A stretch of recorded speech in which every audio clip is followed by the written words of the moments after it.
Merci beaucoup pour cette invitation et puis pour lancer donc ce programme de séminaire. Donc je suis bien chercheur IRD au laboratoire d'océanographie physique et spatiale. Donc c'est un tout jeune laboratoire, mais en fait c'est issu du laboratoire de physique des océans à Brest pour ceux qui ont connu. Et donc je tiens à remercier aussi l'IUM qui nous accueille pour nos travaux et puis dans ce cas précis le LabExmer qui a été un petit peu la source de certains financements. Je vais vous parler de la dérive des plastiques dans l'océan. J'ai tout de suite mis un bémol, vous avez vu un sous-titre, tout simplement parce que je ne peux pas aborder, on va réduire en quelque sorte le spectre de la présentation, je ne peux pas aborder tous les aspects de la présence des plastiques dans l'océan. C'est colossal, c'est une thématique passionnante mais qui est en plein développement. Et j'ai plutôt essayé d'axer ça, d'abord parce que je suis océanographe physicien, donc sur ce que pourraient nous apprendre un petit peu les déchets plastiques sur la circulation de l'océan. Donc voilà un petit peu le suivi un petit peu de l'exposé que je vais vous donner aujourd'hui. Donc revenir quand même sur la thématique proprement dite des plastiques, pourquoi avoir choisi les plastiques. Et après, je vais vous le décliner en deux parties en quelque sorte. Une première partie, c'est je vais apporter mon bagage d'océanographe physicien et puis je vais vous dire, avec mes modèles, avec ce que je connais de la circulation de l'océan, effectivement, je peux partir de la dérive océanique et aller vers la dérive ou en tout cas la convergence. On va travailler à l'échelle globale sur l'ensemble du globe des plastiques qu'on peut observer donc plutôt en océan ouvert, en océan hauturier, ce qu'on appelle l'océan du large. On ne va pas vraiment parler ici d'applications sur les plages ou de choses comme ça. Et je vais prendre un petit peu le vice-versa dans une seconde partie. Et là, cette fois-ci, je vais essayer de trouver des arguments pour dire que la dérive des plastiques, en fait, elle peut me ramener à essayer de mieux comprendre la dynamique de l'océan. Alors là aussi, c'est un petit peu avec un bémol, c'est effectivement la dynamique de l'océan telle qu'elle est vue aujourd'hui, telle qu'elle est reproduite aujourd'hui par les modèles, telle qu'on est capable, nous, de la modéliser, donc avec des modèles, des modèles informatiques qui tournent sur ordinateur. Et l'idée, c'est vraiment, est-ce que cette dérive des plastiques, elle peut nous aider à mieux comprendre ces aspects-là et nos modèles, ou en tout cas, quelque part, à les tester, quoi. Je n'aborderai pas les autres facettes de la problématique pour aujourd'hui. Donc pourquoi les plastiques ? En fait, quand je suis arrivé à l'IUM il y a 4 ans, on m'a demandé si j'avais une devise. Et j'avais retenu cette phrase qui est dans une préface d'un livre d'océanographie physique qui disait « Gardons-nous de faire de l'océanographie sans explorer la mer ». Et donc, avant d'arriver à Brest, j'ai fait, en tant qu'IRD, j'ai fait un passage par les territoires d'outre-mer, donc en Nouvelle-Calédonie en particulier pendant plusieurs années, où j'ai monté plusieurs campagnes en mer en tant que chef de mission. Et donc, je suis parti en mer pour collecter des informations au départ et des observations sur la dynamique de l'océan, des courants, les conditions thermohalines de l'océan. Et vous pouvez voir les photos que j'ai ramenées systématiquement partout où je suis passé. Et pourtant, vous voyez, ce sont des lieux plutôt éloignés dans le Pacifique, que ce soit les atolls de Tarawa ou les îles de Chesterfield qui sont habitées que par des colonies d'oiseaux. Vous voyez, en fait, le spectacle qu'on voit.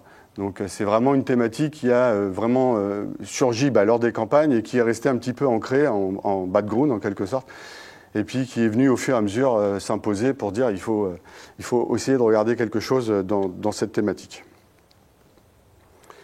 Alors ça rejoint en particulier quand même les objectifs de l'IRD. Et l'IRD aujourd'hui donc, est l'Institut de recherche pour le développement, donc qui vise en particulier à avoir des implantations dans les territoires d'outre-mer et les départements d'outre-mer. Je suis du département Océan, ça ne vous étonnera pas. Dans le département Océan de l'IRD, on suit essentiellement vraiment l'application de 2 objectifs du développement durable. L'IRD est presque impliqué dans tous les objectifs du développement durable, des thématiques très très larges, avec un spectre très très large, depuis la santé, les sciences sociales, à tout ce qui est la physique, bien sûr. Mais dans le département Océan, donc l'un des 5 départements de l'IRD, on suit particulièrement les objectifs 13 et 14, et dans le 14, donc, qui est basé pour conserver et exploiter donc, de manière durable les océans. Vous avez ici l'idée d'un constat qui est donné par cet objectif, qui est assez évident. Il y a 40% des océans qui sont fortement touchés par les activités humaines. Et c'est pris avec des formulations, on ne met pas trop de quantification, mais on sent bien que c'est assez vrai. Donc, y compris la pollution, l'épuisement des ressources halieutiques pour mes collègues qui font de l'halieutique et la disparition des habitats côtiers. Et puis dans les objectifs du développement durable, au-delà des constats, vous avez aussi des objectifs ou des targets en anglais, là, des cibles en quelque sorte que veut se donner donc, ces objectifs durables pour la mise en route de ces objectifs. Et dans l'une d'entre elles, j'en ai sorti qu'une, vous avez d'ici 2025, donc prévenir et réduire nettement la pollution marine de tout type, en particulier donc celle des activités terrestres. Donc ça contribue en fait tout ce qui est déchets en mer et pollution par les nutriments, qui sont plutôt les phosphates et les choses comme ça qui peuvent venir de l'activité agricole. Donc je vais résumer avant d'attaquer.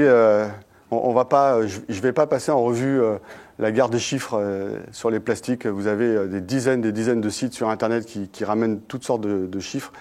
On peut quand même un petit peu mettre en évidence une forme d'historique. J'ai pris 68 parce que c'est une année qui m'est chère. Je suis arrivé au monde. Et donc c'est la commercialisation de la première bouteille plastique. Donc peut-être certains d'entre vous se rappellent avoir vu ces bouteilles Vitel. Je ne devrais pas citer de marque, mais donc ces bouteilles en plastique qui sont arrivées. Donc c'était aussi donc l'époque vraiment où le plastique, vous avez cet édito qui est sorti dans l'Obs il y a quelques temps, qui met bien en avant l'idée que le plastique avait vraiment toutes les vertus avec cette idée de libéralisation de la femme. Certains ont peut-être eu d'ailleurs ce genre de publicité et ce genre d'appareils électroménagers. À ce qui est nommé dans l'article ici, à la plasticophobie actuelle. Et il y a une phrase d'ailleurs qui dit si vous demandez à n'importe quel océanographe aujourd'hui qu'est-ce qu'il en est de la thématique des plastiques, il va monter quasiment sur ses grands chevaux et vous dire que c'est scandaleux. Bon, il est évident que la problématique, elle vient de l'ensemble de l'humanité. Hein, c'est pas du tout quelque chose à échelle de l'être humain. Hein, c'est vraiment l'ensemble de l'humanité. Et je l'ai résumé ici. Hein, en fait, c'est un petit peu un constat de dire que, effectivement, tout le monde dit c'est qu'une paille en plastique, c'est rien. Le problème, c'est qu'on est pratiquement plus de 7 à 8 milliards sur la planète, donc ça va très très vite et vous avez ce genre de choses qui traînent aussi assez facilement sur les réseaux sociaux, donc des parodies ou des choses de détournement pour évidemment aller vers la thématique. Le plus gros problème, c'est effectivement la production actuelle. Donc depuis les années 50, à la sortie de la Seconde Guerre mondiale, donc on a commencé à industrialiser les plastiques. Voilà, vous avez l'évolution ici de la production mondiale de plastique. On est à peu près à 300 millions de tonnes par an. Et vous voyez que les projections, bien au-delà des projections du climat, un petit peu de la même façon en tout cas, font pour 2050 qu'on sera probablement entre 1500 et 1800 millions de tonnes, donc de l'ordre de milliards de tonnes de plastique dans les océans. Ce qui met un petit peu d'ailleurs en relief, si vous vous rappelez juste à la diapositive d'avant, la cible des objectifs du développement durable qui veut d'ici 2025, donc à peu près quand on sera ici, à peu près vers 500 millions de tonnes par an, réduire fortement la production des plastiques, enfin la pollution des plastiques. Donc c'est vraiment beaucoup plus qu'un challenge, je pense, à ce niveau-là. Sans vouloir donner de mauvais points en quelque sorte à qui que ce soit, mais si vous regardez un peu la production des plastiques dans le monde, et on y reviendra un peu parce que ça peut avoir des incidences si vous voulez comprendre un petit peu ce qui se passe dans les océans, faut pas croire que c'est systématiquement les autres. En fait, vous voyez que c'est juste un diagramme qui vous montre la production pour le chiffre du haut en 2006 et puis en 2014. Ça, c'est typiquement ici des consortiums de sociétés qui fabriquent les plastiques. Hein. Donc, et vous voyez qu'en 2014, le premier producteur, c'est la Chine et vient tout de suite derrière l'Europe. Donc clairement, alors ici c'est la production de plastique, hein, c'est-à-dire qu'en fait c'est les usines qui reçoivent les petites pelettes, hein, les petites billes de plastique et qui remanufacturent évidemment des produits qu'on va utiliser tous les jours dans la vie courante. Donc vous voyez qu'on n'est pas du tout, on est les deuxièmes producteurs au monde et donc j'avais sorti ça aussi pour dire que quelque part c'est du positif à terre, hein, faut pas se le cacher, c'est une industrie colossale, c'est pratiquement 1,5 million d'emplois directs en Europe, donc c'est vraiment quelque chose qui est important. On ne peut pas entendre un discours qui dit demain plus de plastique du tout et puis terminé, on passe à autre chose. Ça ne sera pas possible. La problématique, évidemment, c'est que cette production de plusieurs centaines de millions de tonnes, c'est que ça va une partie va arriver en mer. Donc, et là, clairement, ça va produire plutôt des aspects négatifs. Alors aujourd'hui, on estime dans la littérature, vous allez trouver en grosso modo des chiffres qui vont tourner entre 8 et 12 ou 15 millions de tonnes par an de plastique qui sont rejetés dans les océans. Ils sont pas. Alors après, on peut aussi de nouveau essayer de regarder ça. Qu'est-ce qui se passe entre ce qui arrive par les rivières, ce qui arriverait directement en mer par le transport maritime, mais qu'il est assez réglementé, ou par les activités de pêche. Hein. Vous avez tous vu ces images de gros agrégats de filets ou de cordages en général qui sont associés à des amas importants. Il y a aussi toute la problématique qui va tourner autour des microplastiques. Donc moi, je ne vais pas faire de différence dans ce que je vais vous montrer plus tard en termes de résultats entre ce qui est microplastique ou macroplastique. Moi, à partir du moment où je vais considérer qu'un plastique, c'est une particule qui est capable d'être transportée dans mes courants océaniques et qui, en particulier, flotte. On va s'intéresser à la surface. Pourtant, dans la surface, si vous regardez juste la proportion en fait, de ce chiffre-là, d'une dizaine ou d'une quinzaine de millions de tonnes, c'est à peu près aujourd'hui 5% sur les plages, donc qui se retrouvent à un moment donné ou un autre remis sur les plages. 94% dans la colonne d'eau ou dans les sédiments, donc qui sont a priori coulés au fond de l'océan. Et il y a seulement à peu près 1% qui va se retrouver à la surface des océans. Malgré tout, c'est ce surpourcent qu'on va s'intéresser parce que c'est en particulier la partie, en tout cas d'un point de vue physique, qu'on connaît le mieux. On a évidemment des énormes inconnus sur ce qui se passe dans toute la colonne d'eau et en particulier au fond aussi. Alors voilà un petit peu, je ne vais pas trop en montrer parce que ce n'est pas non plus l'objectif de mon exposé. Mais évidemment, voilà les impacts typiquement dévastateurs. On sait que, dû au fait que les oiseaux n'ont pas un système d'excrétion qui est exactement comme le nôtre, qui est capable en particulier d'excréter ce genre de choses qui sont dans leurs estomacs, meurent la plupart du temps d'occlusion intestinale. Donc vous avez ce genre d'image. Et c'est assez étonnant de noter, un collègue sud-africain m'avait fait remarquer qu'en fait c'était quelque chose, donc l'ingestion par les oiseaux marins de particules plastiques, elle remonte dans la littérature aux années 60. Vous voyez, c'est quelque chose quand même qui a été vu assez vite par les ornithologues. Alors, pour vous convaincre que ça peut toucher tout le monde, j'ai mis cette petite bannière d'un article qui est sorti récemment. Simplement qui dit, le titre, hein, c'est juste la présence de ces microplastiques dans des sels commerciaux. Donc en fait, l'article trouve que dans tous les sels commerciaux qu'ils ont analysés, ils ont trouvé la présence de fibres microscopiques, microplastiques, donc inférieures à quand même quelques millimètres, quoi.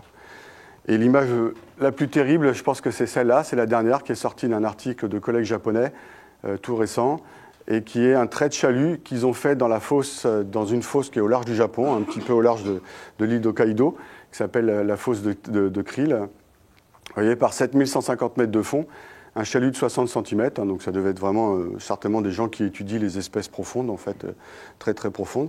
Et voyez ce qu'ils ont ramené, quoi. Donc ce qui avait à peu près donné le titre de l'article, c'est vraiment le dépôt. Les fosses, en fait, au large du Japon, sont des zones un petit peu aussi de convergence, quelque part, où tout vient s'accumuler au fond. Évidemment, quand vous faites un chalut, vous remontez ce genre de choses. Donc voilà un petit peu le spectre aujourd'hui de l'ensemble de la thématique, donc tout ce qui est plastique qui va rentrer dans les océans. Donc il y a toute une partie évidemment, et c'est sur laquelle on va revenir plus en détail, de dynamique. Donc c'est essentiellement lié à l'idée qu'il y a des sources et des cheminements possibles dans l'océan. Donc c'est ça que je vais vous expliquer un petit peu dans mes deux parties juste après. Donc à savoir que après au niveau thématique, vous avez une contamination et accumulation dans tous les milieux océaniques. Donc les côtes, les fonds, on a parlé de la surface. Donc ça, c'est aussi des choses qu'on sait encore assez mal quantifier, si vous voulez, en quelque sorte. On n'a pas beaucoup on a quelques évidences qu'il y a des concentrations et des contaminations, ou tout moins des accumulations dans les océans profonds, mais pas partout, hein. Les sédimentologues océaniques, par exemple, trouvent systématiquement maintenant des plastiques dans les carottages au fond des océans. Pardon. Il y a l'idée, donc... là, c'est vraiment le devenir ultime des plastiques et une thématique extrêmement émergente en ce moment. En fait, tous les plastiques que vous rencontrez ou que vous allez voir pratiquement dans les océans sont souvent des plastiques qui ont été fragmentés. Le milieu marin est favorable à une fragmentation relativement rapide et le plastique se prête particulièrement bien. Si vous prenez un bout de plastique que vous l'avez laissé sécher au soleil, vous allez le casser assez facilement. Le petit bout, vous allez encore pouvoir le casser et ainsi de suite. Et ça va très très loin. En fait, ça va jusqu'à un niveau qu'on ne connaît même pas très très bien. On parle même de nanoplastique. Les chimistes travaillent sur ce genre de sujet.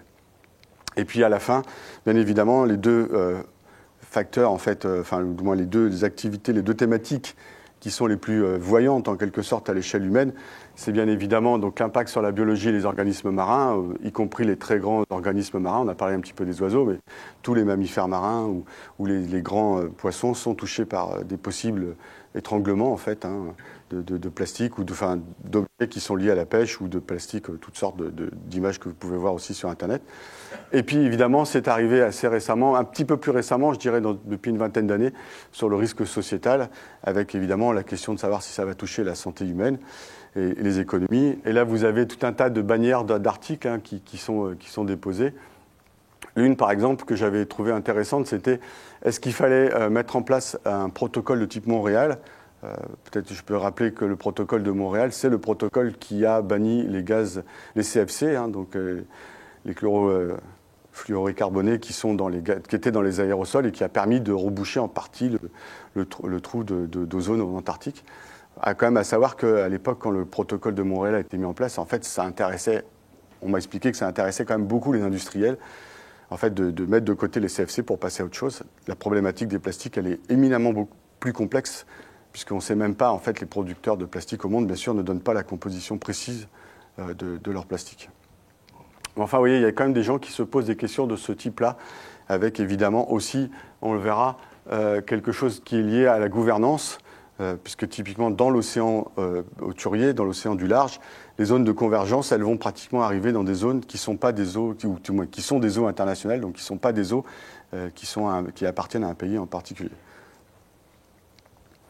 Alors juste un peu avant d'attaquer vraiment le cœur du sujet, pour vous montrer que c'est un sujet et que c'est une thématique qui est vraiment importante, ça c'est la couverture d'un rapport qui a été donné à tous les ministres de l'environnement et de l'économie du G7 il y a 2 ans, si je me rappelle bien. Donc qui est une compilation par différents organismes de recherche internationaux. Et vous voyez que la liste des thématiques qui sont appliquées, donc il y a 7 thématiques majeures. La première qui venait, c'était la pollution des plastiques.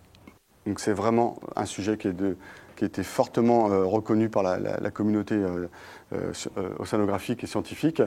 Et vous voyez, à peu près, alors je ne pense pas qu'ils aient classé vraiment par ordre d'importance, mais vous voyez, au même titre, en tout cas, on va dire que l'acidification des océans, que vous avez peut-être entendu parler suite au réchauffement des eaux, ou alors désoxygénation, aussi des thématiques qui sont très importantes. On sait que l'oxygène manque de plus en plus dans certaines régions du monde, ou la perte de la biodiversité. Ouais. Vous voyez, c'est typiquement dans ce genre de rapport mis au même niveau de préoccupation, en tout cas, que peut avoir la communauté. Et la phrase que j'ai extraite ici, c'est un petit peu la phrase qu'on retrouve systématiquement dans tous les rapports sortis ou faits par l'ONU. Autour de l'ONU, il y a beaucoup d'activités qui est faite autour de ça.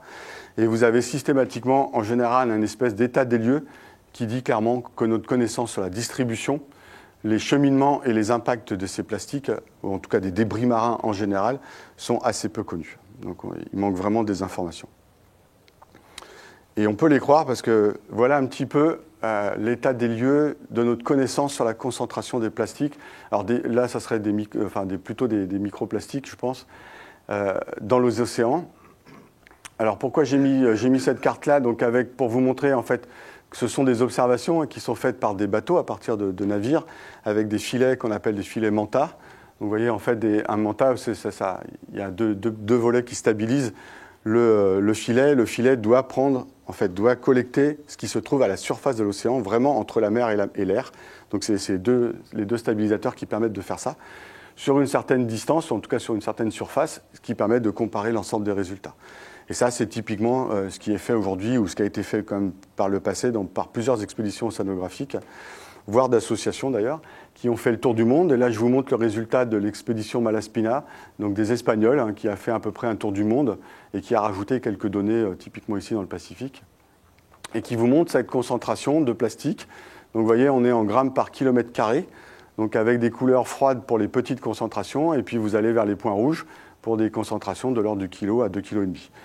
Alors, je mets tout de suite les choses, c'est que c'était effectivement, quand on parle, si vous en avez entendu parler déjà du 7e continent, c'est vraiment une forme d'allégorie de dire qu'il y a un continent de plastique sur lequel on imagine même, certains ont imaginé, recompacter et refaire une île pour marcher dessus. Vous voyez les concentrations, même à 2 kg par kilomètre carré, je peux vous dire, c'est l'équivalent d'un petit bout de plastique qui est grand comme ça dans une piscine d'enfants, si vous voulez, pour vous donner un peu l'ordre de grandeur. Ceci dit, quand on regarde la carte, on voit quand même que la distribution des points, elle n'est pas complètement aléatoire, c'est-à-dire qu'il n'y a pas la même concentration visiblement partout. Et effectivement, il y a une tendance à avoir des plus grandes concentrations de ces plastiques dans certaines régions qui sont grisées ici, et dont on va revenir sur l'explication, puisque c'est effectivement des régions où il va y avoir une convergence à grande échelle des courants marins, qui vont faire qu'effectivement ces plastiques vont rester dans ces grandes zones. Donc vous voyez, ça c'est un petit peu, à défaut d'avoir d'autres observations, c'est un peu, aujourd'hui ce qu'on peut faire de mieux. Alors on peut faire un petit peu mieux en compilant un peu tout, mais grosso modo, vous avez essentiellement des informations dans le Pacifique Nord, donc cette fameuse grande poubelle, là, le Great Garbage Patch des Américains, et puis dans l'Atlantique Nord, qui est aussi typiquement, on voit ici, c'est sur le bord de la mer des Sargasses. Vous avez peut-être entendu aussi parler tout récemment des Sargasses, qui est probablement un peu affectée par le même type de dynamique, c'est-à-dire que vous avez des convergences de courants qui font qu'elles vont tendance à s'accumuler dans certaines régions, et vous avez donc cette mer-là. Pour les autres bassins, il y a très très peu d'observations.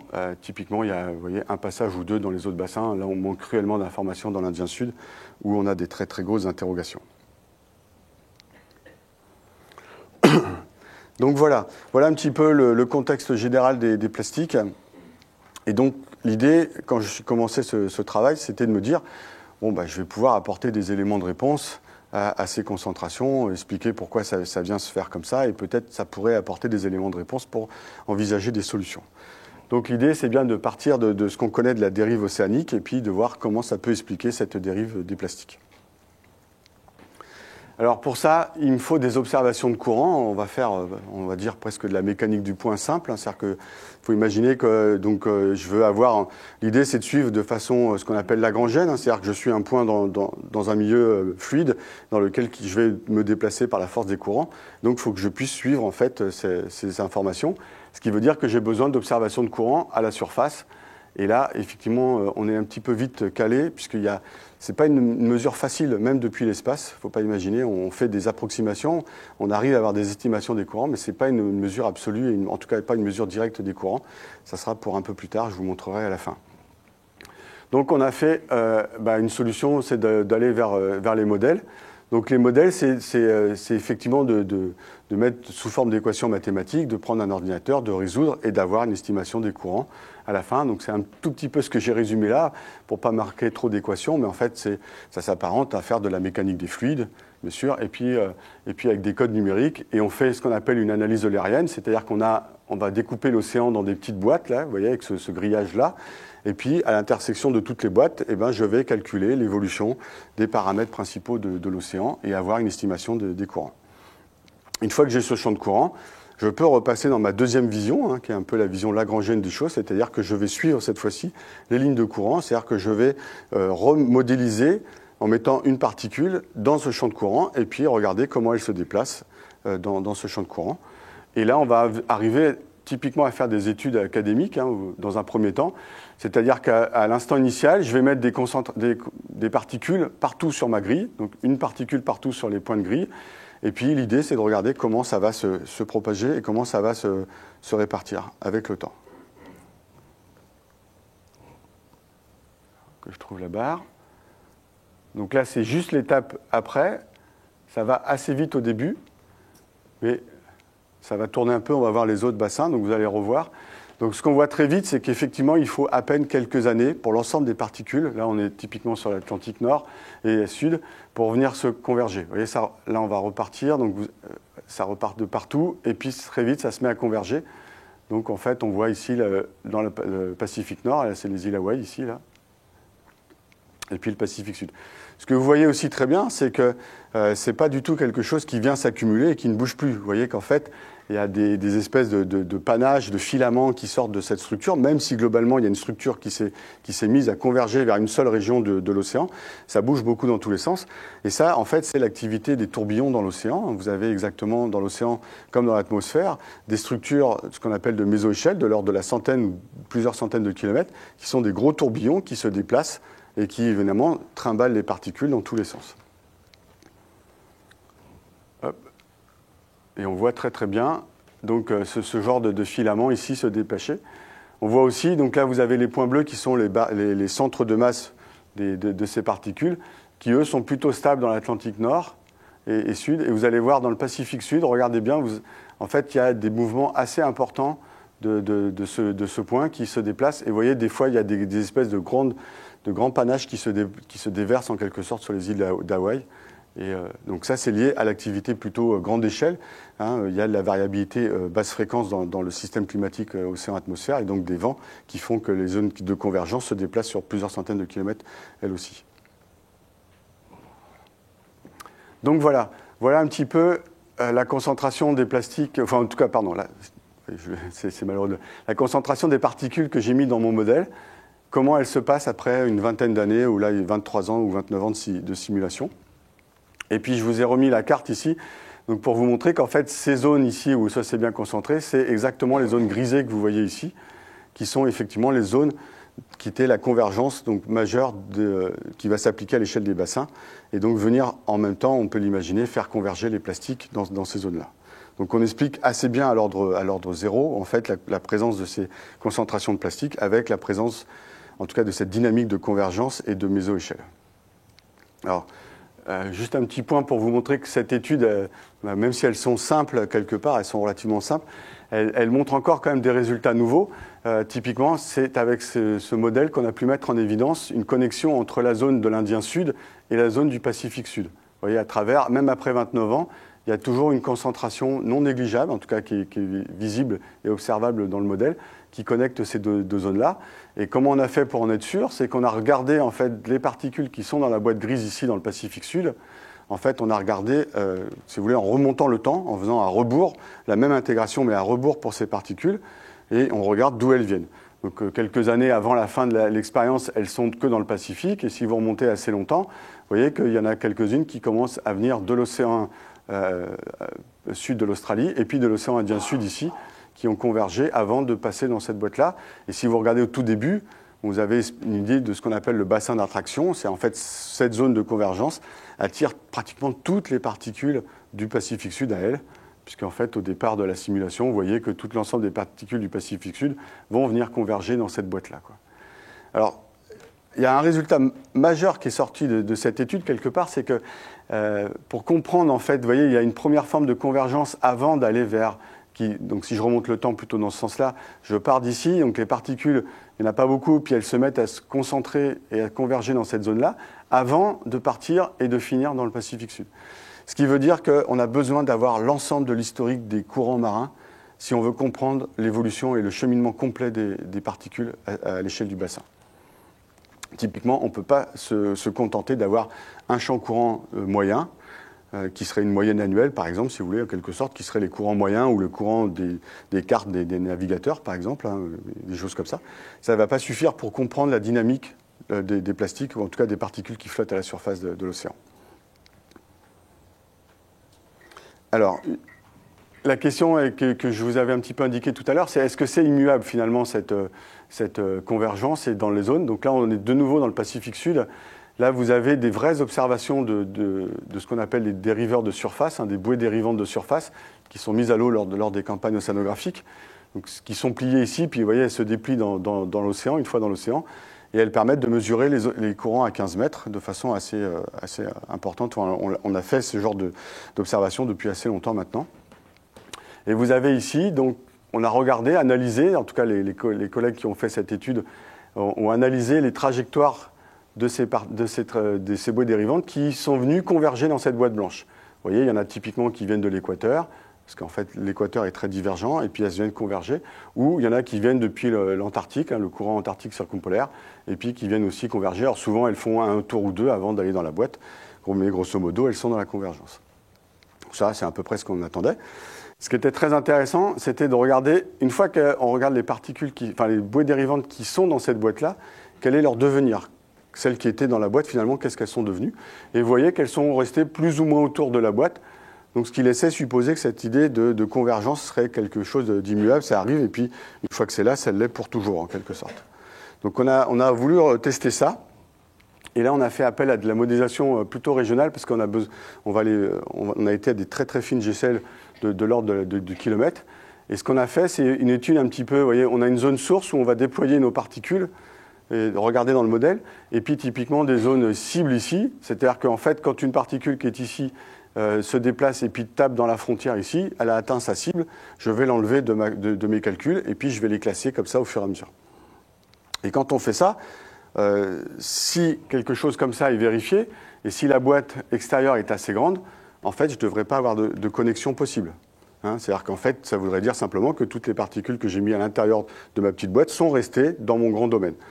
En fait, quand on a fait ça avec des modèles à suffisamment haute résolution, donc c'est-à-dire des modèles qui ont des résolutions de l'ordre de la dizaine, voire de l'ordre du kilomètre au niveau du maillage, du maillage que je vous ai montré tout à l'heure, on a pu mettre en évidence des zones de sortie. Donc typiquement, vous voyez ici, il y a une zone de sortie, une porte de sortie entre la zone source, donc au départ les particules étaient là, et puis elles se sont retrouvées à passer dans ce petit couloir ou ce petit corridor, et puis à sortir vers la côte. Là, c'est typiquement la côte du Chili, donc on sait que les côtes du Chili, il y a beaucoup d'études des collègues chiliens qui montrent qu'effectivement, ils récupèrent beaucoup de déchets de la zone de convergence. Et pourquoi, donc, est-ce que c'était assez simple de l'expliquer? Et en fait, c'était relativement simple. Je ne sais pas si vous arrivez à bien voir le distinguo des couleurs. C'est que dans le petit carré ici, j'ai représenté les courants. Donc, vous voyez, c'est vraiment le cœur de l'océan Pacifique. Il y a l'île de Pâques qui doit traîner quelque part par là. Et vous avez ici les courants. Alors, simplement, c'est qu'au mieux de représenter les courants, par l'habitude, vous auriez attendu à voir des flèches pour vous indiquer effectivement un courant, c'est un vecteur en général, donc, qui vous indiquait. Là, c'est juste recodé en termes de direction majeure de la flèche. C'est-à-dire qu'en fait, pour tout ce qui est jaune, c'est plutôt quelque chose qui va vers l'ouest, ce qui est vert vers l'est, vers le nord en rouge et vers le sud en bleu. Et ce que vous voyez, c'est que les courants ne sont pas du tout, même les courants moyens, ne sont pas du tout une représentation ici simplifiée qui serait simplement une grande gyre, donc ce grand tourbillon qui viendrait tourner comme ça et qui viendrait amasser en son centre les particules. En fait, il y a l'existence de ce qu'on appelle des striations, donc des structures à très petite échelle, vous voyez, qui sont de l'ordre de plusieurs milliers de kilomètres, mais relativement fines, de l'ordre de la dizaine ou de la centaine de kilomètres de large. Et là, vous pouvez voir qu'on met ça en évidence avec un modèle de l'ordre de 32e, c'est-à-dire avec 3 km de résolution. Donc il faut aller dans des structures très fines. Et la porte de sortie que je vous ai montrée, c'est typiquement la striation qui est ici, qui prend bien effectivement des particules dans ma boîte initiale et qui va les emmener vers l'extérieur et vers la côte, donc en moyenne, et donc permettre cette sortie vers le corridor. Donc voilà. Je fais une petite pause ici pour dire qu'est-ce que nous avons appris à ce stade. C'est effectivement la dynamique océanique de grande échelle, donc qui est la réponse de l'océan au vent et aux facteurs géophysiques, si vous voulez, en quelque sorte, structure bien la convergence, donc ces grandes zones de convergence qu'on voit, où on a trouvé des preuves de l'existence d'accumulation de plastique, en tout cas, et de débris en général. Mais, évidemment, il y a toujours un petit mais, parce qu'il y a toujours des petits détails, le diable est dans les détails, comme on dit en anglais. Effectivement, on a pu mettre en évidence que les tourbillons de petite échelle, ils jouent un rôle aussi fondamental, en tout cas dans la structure interne de cette zone de convergence. C'est ce que je vous montrais un petit peu, tous ces filaments à petite échelle. Et potentiellement aussi sur les zones d'existence, en tout cas de cheminement de sortie, en tout cas qui permettraient de connecter ces grandes zones. Ces grandes zones, il ne faut pas les voir aujourd'hui. On a probablement trop tendance à les voir comme des zones isolées, complètement immuables, où rien d'autre se passe une fois que c'est accumulé. Ce qui veut dire qu'il y a une conséquence importante en termes d'observation des courants océaniques, c'est que si on veut aller plus loin dans l'explication de cette dynamique océanique des débris en général, c'est qu'il va falloir observer, en tout cas avoir des observations à fine échelle et à l'échelle globale, bien évidemment, des courants marins pour assurer une forme de suivi, si on veut en fait faire des opérations de suivi, ou en tout cas de choses qui s'apparenteraient à du temps opérationnel pour la surveillance de ce type de choses. Pour autant, je mets tout de suite un deuxième bémol, c'est que cette carte-là, ça ne montre pas la pollution globale des océans. Cette carte-là, elle met juste en évidence les zones de convergence. Donc, normalement, ça ne met pas la pollution globale. D'abord, on n'a pas de carte globale. Vous avez vu, les quelques observations ne permettent pas vraiment d'avoir une carte globale. Je ne sais pas si quelqu'un a une idée du pourquoi, mais l'idée, c'est simple, c'est qu'au départ, la fonction d'entrée que j'ai utilisée, c'était de mettre des particules partout et je les ai laissées vivre une seule fois. Évidemment, le problème des plastiques lui-même est beaucoup plus complexe. Les zones sources, elles sont côtières, bien évidemment, essentiellement, on va dire côtières, même si potentiellement il y en a en mer, à cause du trafic maritime, mais elles sont seulement côtières, elles sont permanentes, évidemment, ce n'est pas une seule fois qu'on a mis des plastiques, elles sont permanentes depuis 50 ans. Et elles vont être dépendantes en fait de facteurs. Donc on va faire appel pour ça à des scénarios. Je vous montrerai, c'est un peu les travaux qu'on mène en ce moment sur ce genre de sujet. Donc j'en passe à la deuxième partie, peut-être un petit peu plus... donc pour essayer de prendre le contre-pied, est-ce que je peux apprendre des choses de la dérive des plastiques et ça vient d'un travail qui a été initié au départ par la découverte de 2 bouteilles sur une plage d'Ouvéa, Alors, Ouvéa donc, est une des îles loyautés de l'archipel néo-calédonien. Donc typiquement, on va visiter Ouvéa parce que vous voyez, la publicité dit bien que c'est l'île la plus proche du paradis, donc on est obligé d'y aller. Sur les plages d'Ouvéa, vous avez typiquement ce genre de laisse de mer que vous pouvez voir, donc auquel on s'attend. Il y a des débris, en tout cas, ou des déchets végétaux classiques, hein, des noix de coco, des bonnets d'évêques ou des choses comme ça. On sait depuis longtemps, vous avez aussi, on ne voit pas très bien, mais tous les petites boules marron que vous voyez, typiquement, c'est des pierres ponces qui sont issues du volcanisme profond des îles Vanuatu, qui sont les îles qui sont dans le courant juste avant les îles Loyauté, qui remontent à la surface et qui viennent s'échouer en général sur les plages de Nouvelle-Calédonie. Et puis, bien sûr, malheureusement, vous avez la présence de déchets humains et puis de déchets qui ne se dégradent pas comme les plastiques. Et donc, sur cette plage particulièrement, donc j'ai découvert 2 bouteilles de plastique. Et ce qui m'a intrigué, c'est surtout en fait la provenance de ces bouteilles plastiques. Vous voyez, c'est une bouteille ici de lessive qui vient de Papouasie-Nouvelle-Guinée, et ça, c'était une bouteille d'eau des îles Salomon. Avec ça, c'est une bague, c'est typiquement une bague en plastique comme on a depuis aujourd'hui. Ça remonte déjà à quelques années. À l'époque, c'était pas très commun, mais dans le Pacifique, ça existait déjà d'avoir des bouteilles avec des bagues en plastique. Et pourquoi ça m'a intrigué, en fait, hein, si vous avez ici la géographie, donc la Nouvelle-Calédonie est ici, Ouvéa, c'est la dernière des îles Loyauté qui est ici. L'archipel des îles Salomon, c'est à peu près 700 000 nautiques, et l'extrême pointe de la Papouasie-Nouvelle-Guinée, c'est à peu près 900 000 nautiques. Bon, c'est possible, on pourrait très bien se dire, oui, très bien, c'est possible que ce soit des choses qui ont été mises à l'eau et puis qu'on traversait jusque-là. Là où c'est un petit peu plus, où ça contredit un peu plus le schéma général de la circulation qu'on a dans la région, puisqu'on avait étudié donc, particulièrement toute cette circulation de la mer de Corail pour dresser typiquement ce genre de carte qu'on peut trouver dans les manuels d'océanographie. C'est que vous avez donc la Nouvelle-Calédonie est ici, le Vanuatu est ici, et puis vous avez donc arrive globalement en moyenne un courant équatorial sud, donc un courant qui porte vers l'ouest, qui porte vers l'Australie, et puis qui est simplement dévié par tous ces archipels. Donc c'est en fait, vous voyez, c'est ce qui est exprimé ici par la déviation de ces flèches, qui vient converger donc sur les côtes australiennes, qui bifurquent en 2 et qui, une partie remonte le courant nord, une partie va vers le sud, alimentant le courant est-australien. Tout le monde a vu Nemo, donc le courant est-australien, c'est le fameux courant que prennent les tortues qui se déplacent vers Sydney. Ça existe vraiment, hein, c'est ce courant-là. Donc on se dit quand même, si 2 bouteilles sont parties de là et qu'on les a retrouvées ici, ça veut dire qu'elles ont été, entre guillemets, à contre-courant un bon paquet de temps. Et donc le problème qu'on s'était posé comme question, c'était de savoir s'il y a de nouveau un cheminement océanique qui pourrait expliquer donc, la présence de ces bouteilles à Ouvéa. Alors j'ai mis tout de suite aussi avec un temps de transfert raisonnable. Hein, vous avez vu l'état des bouteilles était relativement en bon état, c'est-à-dire que c'est typiquement pas des bouteilles qui sont restées 5 ans ou 2 ans en mer, probablement pas plus de quelques semaines. Dernière hypothèse que je peux absolument pas apporter d'éléments, c'est effectivement il y a toujours la possibilité de se dire qu'un bateau est passé la semaine d'avant que moi je passe sur la plage et qu'a acheté par-dessus bord une bouteille plastique et une bouteille de lessive de Papouasie-Nouvelle-Guinée.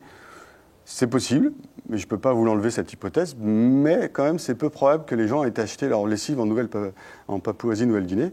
Et pour vous dire où j'ai poussé le vice, j'ai quand même fait le tour des épiceries d'Ouvéa pour être sûr qu'il n'y avait pas ce genre de lessive qui était vendu dans l'île. Et effectivement, il n'y a pas de produits de ces îles en vente sur Ouvéa. Donc on va utiliser presque la même idée, en tout cas la même méthodologie, c'est-à-dire qu'on va utiliser des modèles qui vont définir des zones cibles. Donc en fait, toutes les particules qui vont intercepter à un moment donné ou pas ces îles ou cette ligne de côte ici, là, symbolisée en rouge, on va les intercepter. Et évidemment, la zone de départ, ça sera l'île d'Ouvéa. Et là, en fait, c'est exactement le même principe que tout à l'heure. En général, on fait le calcul à rebours. On va simplement se mettre sur une position à Ouvéa. Et puis, avec l'historique des courants, en remontant le temps, on regarde d'où venaient les particules. Et on isole toutes ces particules qu'on peut mettre de côté. J'ai oublié de dire aussi que c'était forcément la force des modèles par rapport à toute observation, c'est qu'avec des modèles, on n'est pas privé de se limiter à quelques expériences ou quelques particules. En général, on utilise plusieurs millions de particules lancées dans le modèle avec des petits états initiaux différents qui permettent d'observer en fait, l'ensemble des cheminements possibles. Une fois qu'on a classé toutes ces particules, on peut dresser ce qu'on appelle les lignes de force. En fait, la fonction de courant, c'est un petit peu une ligne de force, c'est-à-dire que ça va être évidemment là où les lignes vont être le plus resserrées, que les courants seront les plus forts, en tout cas que le chemin va exister entre les deux, le plus fort. Et vous avez ici donc la solution qui émane des îles Salomon, donc vous voyez, qui sont autour de cette ligne rouge, depuis le départ d'Ouvéa. Et vous voyez que le chemin presque le plus court, c'est le chemin en ligne droite, hein, avec des espèces d'ondulations de part et d'autre. Et puis en couleur, vous avez ici les trajectoires, les 3 premières trajectoires les plus rapides qu'on a pu observer dans cette modélisation et dont les temps de transfert sont ici. Et globalement, ça nous est apparu relativement raisonnable de se dire que les particules les plus rapides, ça, qui pourrait être le cas de ces bouteilles-là, n'ont mis que 50 jours en mer pour arriver en fait depuis les Salomon jusqu'à Ouvert, avec des processus probablement autres, enfin complémentaires en tout cas, mais là, rien qu'avec les courants, il faut à peine 50 jours pour connecter les deux. Et on voit très très bien sur des trajectoires qui ne sont pas complètement droites, hein, probablement qu'il y a une espèce de suivi des courants et des tourbillons, c'est-à-dire qu'une particule prend à un moment donné tangente un tourbillon, et puis en fait quand elle se déplace, elle en prend un autre, hein, les tourbillons ne sont pas isolés, hein, c'est peuplé, l'ensemble de l'océan est peuplé de tourbillons, et donc vous avez en fait un cheminement qui permet d'aller jusque-là. Alors, si on prend un autre modèle, et typiquement si on prend un modèle au quart de degré, c'est-à-dire en fait des résolutions qui vont s'approcher typiquement aujourd'hui des modèles qui sont utilisés pour le climat, qu'on lance de nouveau à peu près 1 million de particules, on obtient cette fonction de courant. On voit quasiment plus donc, ce chemin direct. Donc là, l'idée, ça peut être... et là, juste avant de dire, pour vous donner un ordre de grandeur, c'est 147 jours pour les plus rapides et à peu près 300 jours, donc beaucoup plus, pratiquement une année, pour les particules pour atteindre donc, entre les Salomon et UVA. Donc vous pourriez me dire, mais bon, finalement, ce modèle, il n'est pas très intéressant parce qu'il est probablement faux. En fait, il n'est pas faux ou même pas irréaliste, il est simplement incomplet. Et j'en veux pour preuve que si vous regardez donc l'observation des trajectoires de cette bouée qu'on avait mise à l'eau lors d'un transit entre le Vanuatu et les Salomon, à peu près ici, donc qui est resté un peu plus d'1 an et demi dans cette région-là, vous voyez qu'à un moment donné, elle a pris, à travers ce détroit, elle a pris une espèce de grande boucle et elle est revenue vers le Vanuatu en un peu plus d'1 an. Donc en fait, elle a pris exactement une de ces lignes de force, là, ici, elle a tangenté une de ces lignes de force. Et donc c'est un cheminement possible. C'est simplement que le modèle au quart de degré, qui n'a pas les tourbillons, qui ne résout pas explicitement les tourbillons, puisque c'est un modèle qui est, si vous voulez, qui est trop large. Hein. Vous ne pouvez pas, avec des grilles qui sont grandes comme ça, vous n'allez pas pouvoir modéliser des choses qui sont avec des petites échelles. Donc vous n'avez pas cette partie-là. Et on voit très bien que ce genre de modèle, il n'a pas cette partie de tourbillon dans cette zone-là, mais par contre, il a une espèce de circulation à grande échelle qui existe sur la partie-là et qui est typiquement une possibilité pour les particules d'utiliser ce cheminement et d'exister.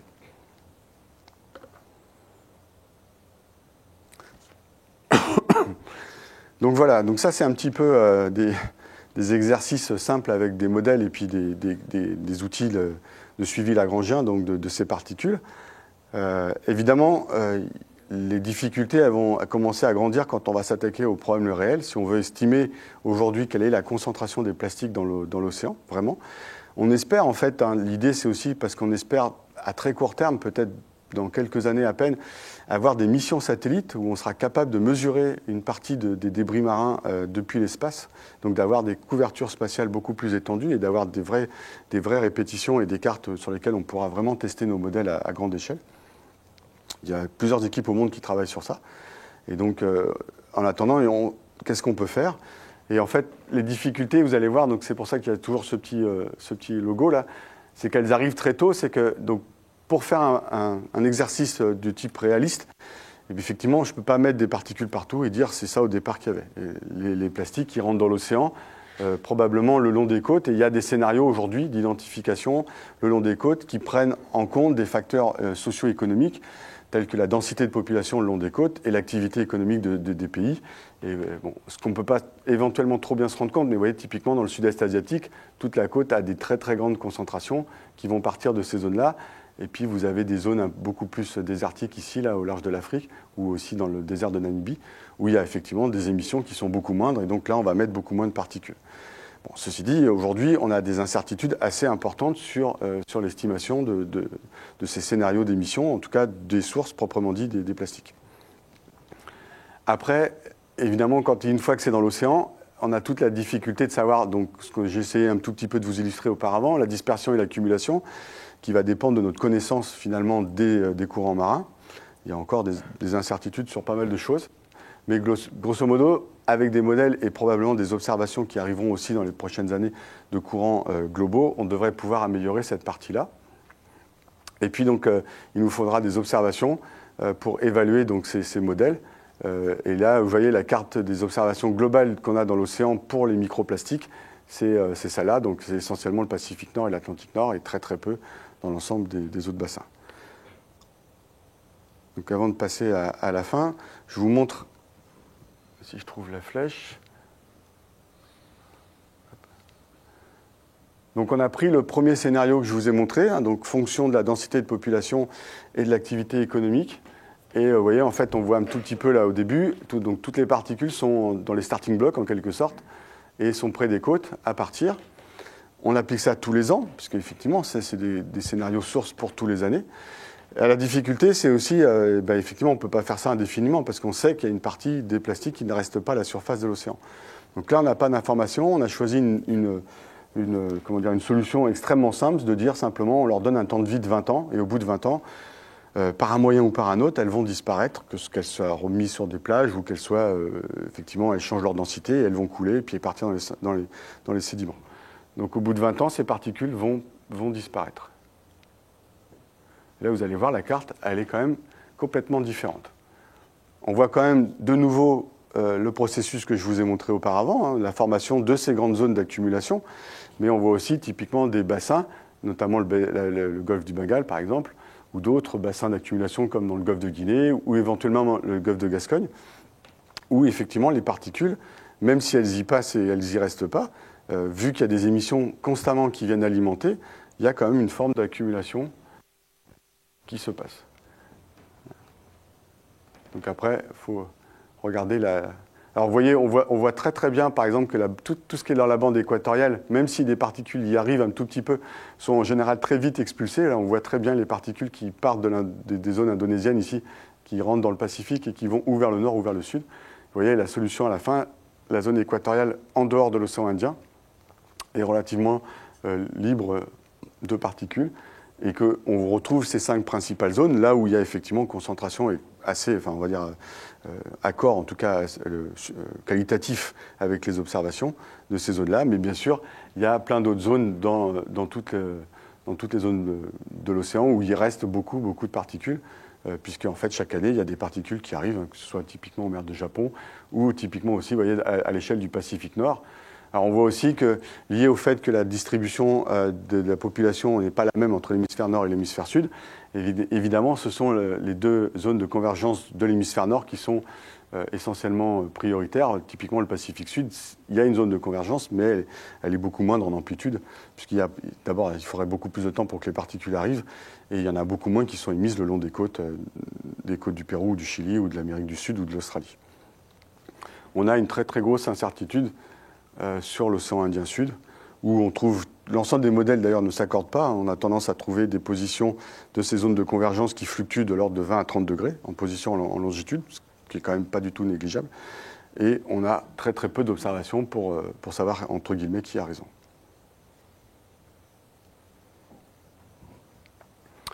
Donc voilà, en guise de conclusion, je ne vais pas reprendre tout ce que j'ai dit, mais l'idée était vraiment d'essayer d'attirer mes collègues, mes propres collègues d'ailleurs, à s'intéresser à cette thématique, parce qu'ils peuvent avoir des informations finalement assez utiles pour tester leur modèle, et puis donc améliorer, savoir aussi les échelles à laquelle on a besoin de résoudre la dynamique océanique. On ne peut plus, clairement, dans ce genre d'application directe, se contenter d'avoir des modèles avec des très très grandes mailles, de l'ordre de la centaine de kilomètres. Il faudra résoudre la dynamique de petite échelle si on veut comprendre en détail.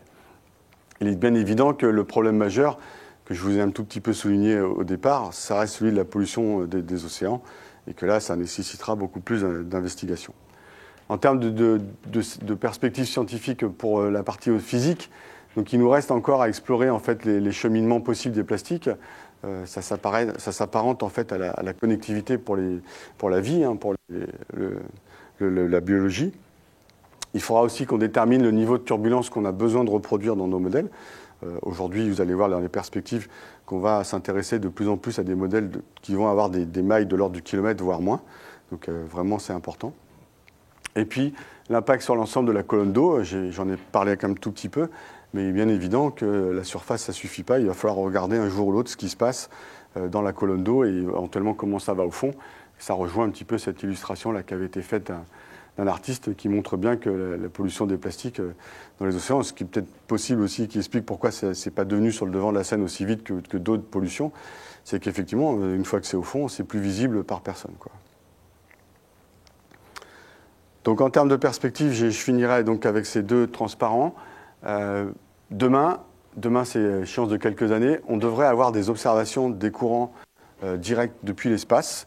Et ça, c'est une mission, enfin en tout cas, pardon, c'est un projet de mission qui s'appelle SKIM, qui est porté par l'Agence spatiale européenne, par mon collègue Fabrice Ardouin, donc le directeur du LOPS, qui va viser donc cette mesure directe du vecteur de courant, donc à partir de d'un système rotatif et de 6 radars en fait, qui lui permettra d'avoir en même temps l'évaluation des vagues et des courants marins, et donc d'avoir des cartes globales à l'échelle globale des courants marins, avec une relativement bonne précision. Vous voyez, typiquement, ça sera pour des petites échelles inférieures à 100 km, ce qui est assez unique, ce qu'on n'a pas aujourd'hui.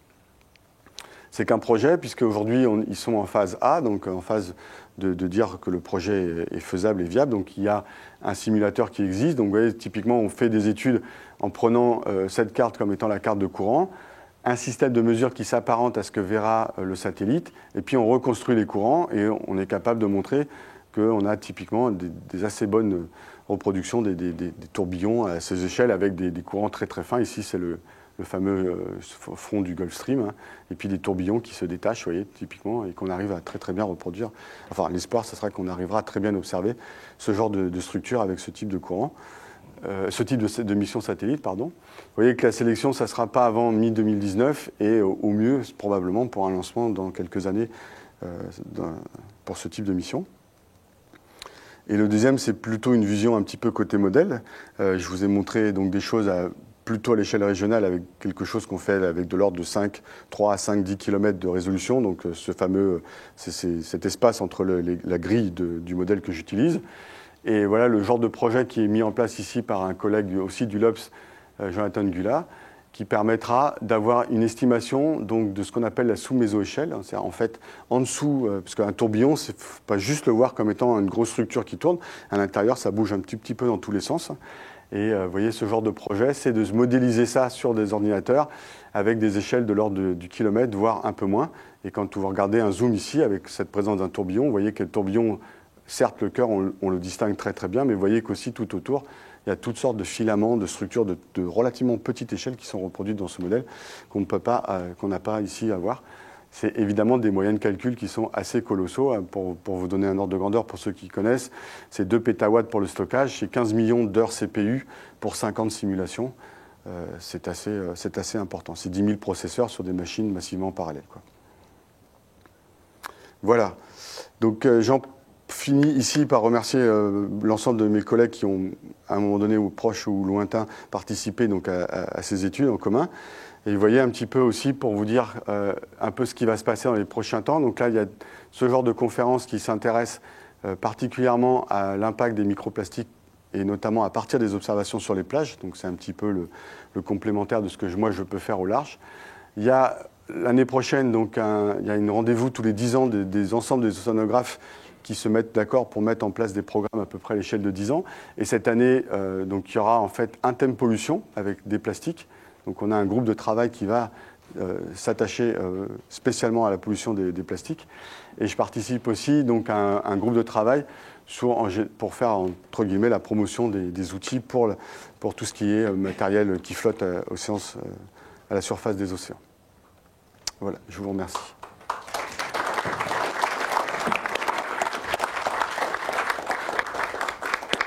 Merci beaucoup là, pour votre exposé, c'est très clair, c'est formidable. Je voulais savoir, toutes ces mesures que vous avez faites, très orientées plastique, est-ce que vous avez pu regarder si jamais il n'y avait pas d'autres conséquences par rapport aux voies maritimes, aux zones de pêche,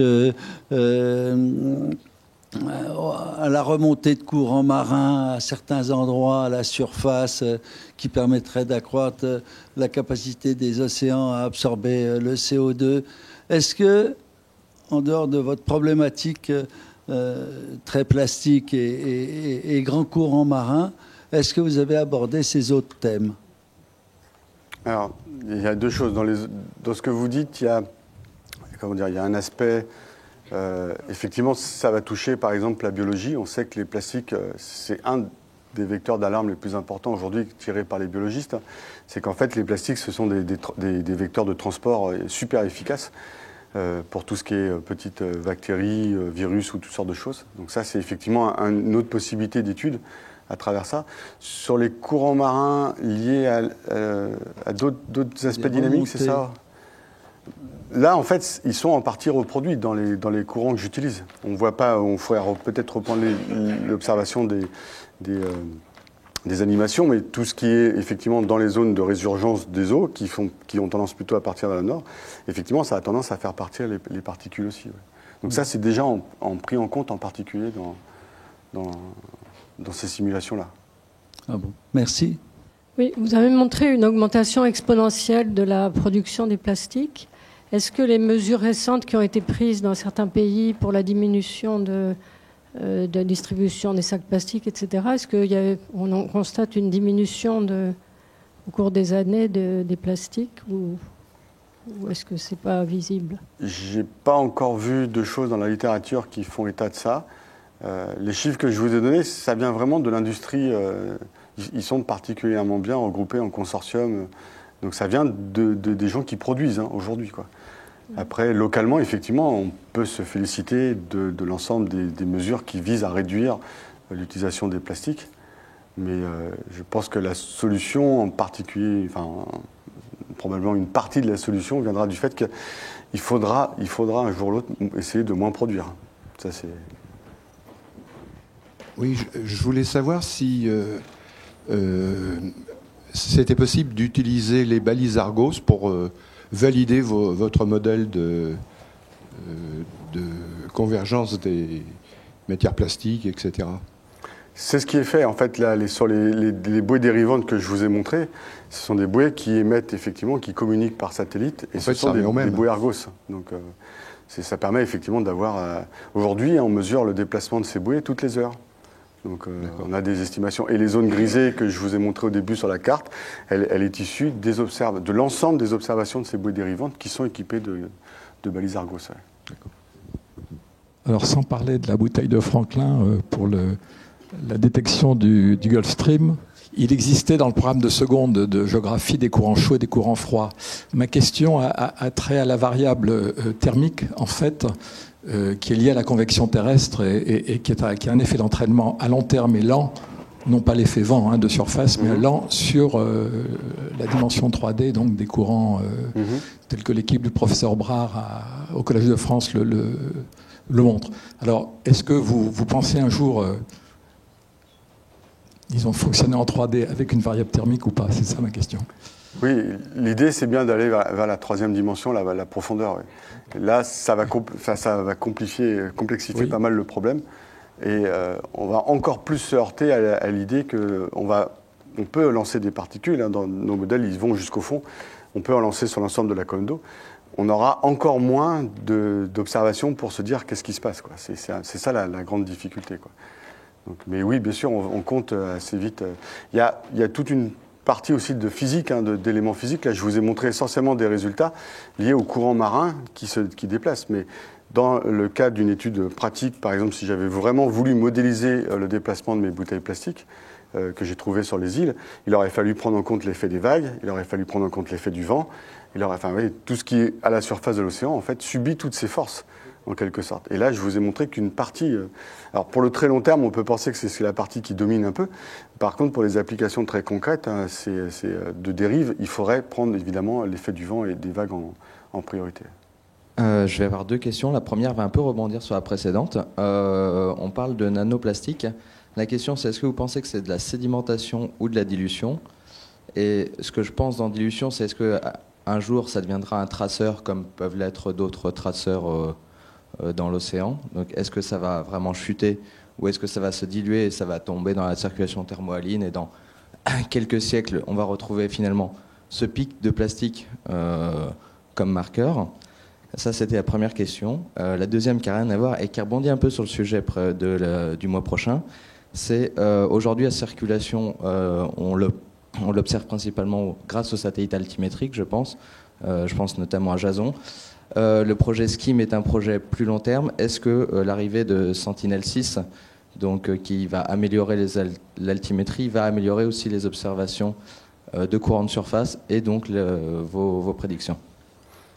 Alors, ça va presque être la même réponse dans les deux cas, c'est oui, parce que effectivement, on pourrait imaginer que les nanoplastiques, ou en tout cas la concentration, la mesure qu'on ferait de cette concentration de nanoplastiques, ça pourrait servir de traceur. On imagine bien qu'effectivement, si on a une idée du cheminement et de la partie dégradation et fragmentation, on peut arriver à tracer ça. Le seul bémol que je vais mettre, c'est que de ce que j'ai compris de mes collègues chimiques, de chimie, c'est qu'aujourd'hui, ils n'ont pas d'appareil pour mesurer les nanoplastiques. Donc ils en sont à se poser la question de savoir comment on va déjà développer l'appareil ou le capteur qui va permettre de mesurer ça. Donc je pense qu'il y a encore un peu de chemin. Pour la deuxième question, oui, effectivement, ça rejoint ce que je viens un tout petit peu de répondre sur ça, c'est qu'on peut avoir de l'altimétrie à plus haute résolution ou de meilleure précision, et on aura effectivement une estimation de certains courants, en tout cas d'une des composantes du courant qui sera améliorée, mais on n'aura pas l'ensemble du spectre des forces agissant sur les courants. Donc on n'aura pas une meilleure représentation des courants dans le cas concret d'une application de type dérive. Ça peut servir effectivement pour d'autres choses, mais pas dans ce cas-là. Après, je pense que c'est plutôt une combinaison aussi de l'altimétrie. Oui, c'est sûr, depuis 20 ans, c'est l'altimétrie qui nous sert de background pour toutes les études d'océanographie physique. Mais enfin, il y a le réseau Argo depuis 10 ans qui amène beaucoup plus d'informations sur la colonne d'eau et qui va permettre... Alors, de nouveau, ce n'est pas le programme Argo, donc c'est un autre programme qu'il ne faut pas mélanger avec Argos, je suis désolé pour les acronymes. C'est un programme de flotteurs yo-yo, donc c'est des flotteurs qui descendent dans la colonne d'eau et qui mesurent la température et la salinité, et qui, pour certains, vivent jusqu'à 10 ans. Et donc, tous les 10 jours, ils vous donnent un profil de température et de salinité. Et ces profils-là permettent de contraindre les modèles de façon assez maintenant fine pour avoir une explication de la dynamique à petite échelle. Donc, c'est probablement la réunion de tous ces outils qui permettra de progresser. Ce qui, en soi, ne répondra pas non plus forcément à toutes les questions, mais à la différence que si on a une mission satellite, on aura des cartes globales avec une forme de répétition assez rapide qu'on n'a pas aujourd'hui, quoi. Alors, j'aurais une question. Est-ce que tu peux donner quelques précisions sur la façon dont tu ensemences dans les modèles tes plastiques? Est-ce qu'ils sont ensemencés à la côte ou avec quelle fréquence ou est-ce qu'il y a une disparité, une variabilité spatiale le long de ces côtes ou... Oui.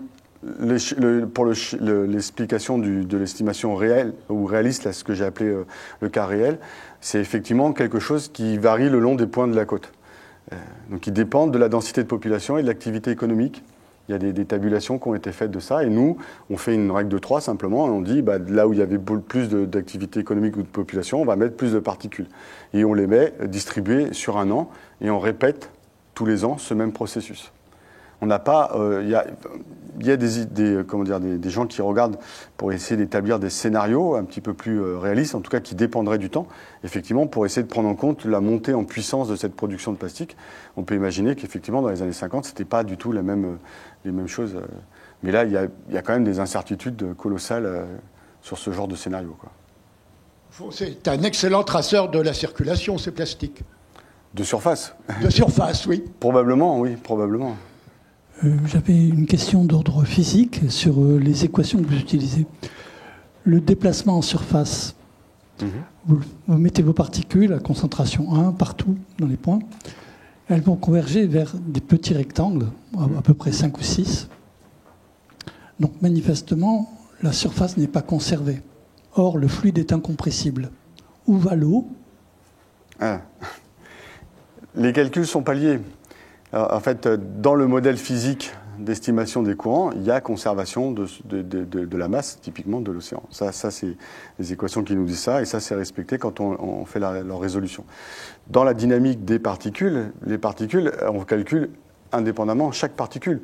Donc, qu'elles se retrouvent dans le même élément de convergence de points, c'est pas gênant pour le modèle. C'est vraiment des éléments infinitésimaux, quelque part, qui sont simplement déplacés dans le champ de courant. Les deux calculs sont vraiment séparés, quoi. Il n'y a pas de rétroaction de l'un par rapport à l'autre, si je comprends bien la... Alors, je pose la question différemment. Oui.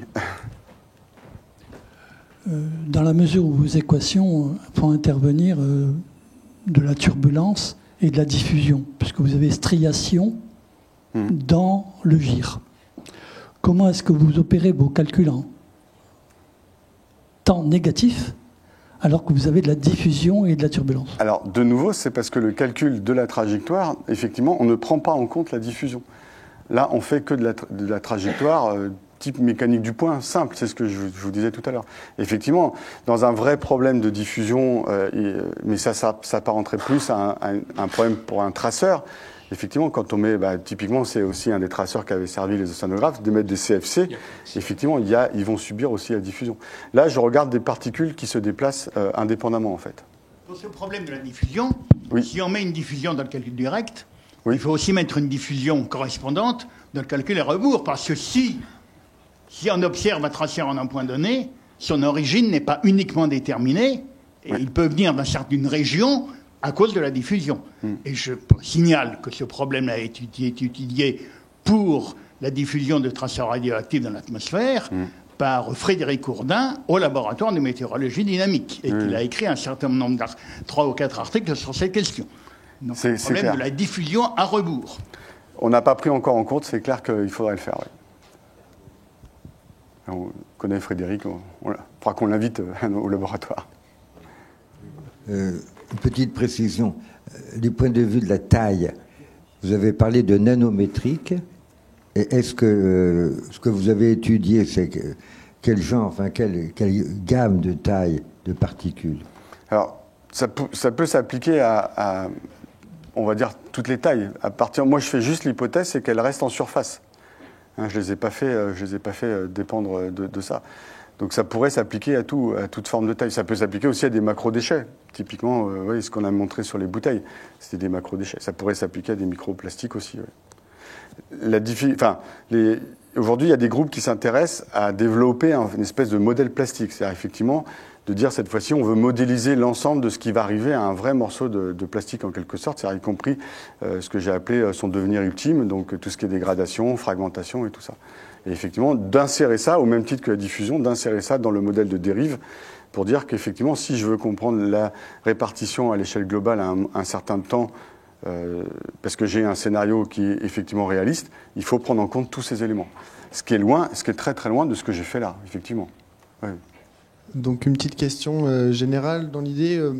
Vous dites qu'il y a une grande production, une augmentation de la production de plastique, et donc on peut s'attendre à avoir une plus grande proportion dans l'océan. Mais en fait, quelle est la proportion en fait de ce plastique créé sur Terre et qui finit dans l'océan? Et est-ce que la solution, c'est bien sûr compliqué de réduire la production de plastique, mais ce ne serait pas tout simplement de mieux gérer les déchets? Parce qu'on parle par exemple de la plus grande source, elle viendrait des fleuves, et donc faire des systèmes de filtration plus efficace en amont. Voilà. C'est clairement quelque chose qui sort de la sphère d'océanographie physique, mais la littérature, les dernières que j'ai pu lire sur le sujet en littérature de la thématique, là, clairement, c'est pas le recyclage la solution. Parce que pour plein d'aspects chimiques et physiques, ça va pas le faire. C'est vraiment travailler sur la production, mais là on rentre dans la sphère plutôt sociétale et des sciences sociales. Il y a des gens qui regardent effectivement, parce que au même titre que pour le problème du CO2, il y a eu des protocoles, il y a eu différents protocoles d'essais de réduction de la pollution en mer, notamment il y a une législation qui s'appelle MARPOL, qui vise à prendre en compte ça, typiquement pour le transport maritime. Et donc on voit effectivement, les gens qui ont fait des estimations à l'échelle globale voient qu'après chaque mise en place d'un protocole qui est à peu près appliqué plus ou moins par tous les pays, il y a effectivement des baisses. Mais globalement, c'est un peu le même problème que pour le climat et le CO2, c'est que la production, elle repart au bout de quelques temps systématiquement à la hausse, quoi. Et je ne vois plus de main. Écoutez, il me reste à remercier une nouvelle fois le conférencier et tous les intervenants pour cette discussion animée.